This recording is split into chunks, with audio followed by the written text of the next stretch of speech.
Hello guys नमस्कार। वर्तमान आम शिखा उकुणी देखा प्रोसेस। चलते देखा उकुणी केमिति देखा जाए। उकुणी की तीन भाग में विभक्त करा जाइछि।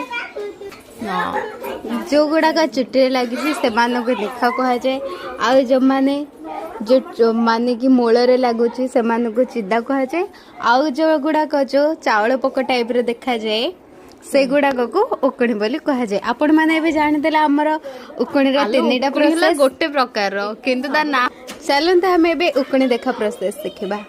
प्रथम आम यही टाइप आम उकुणी की देखा। प्रथम आम चुट्टी दी भाग करदे तापर एमती सब आखि गले गले देखा।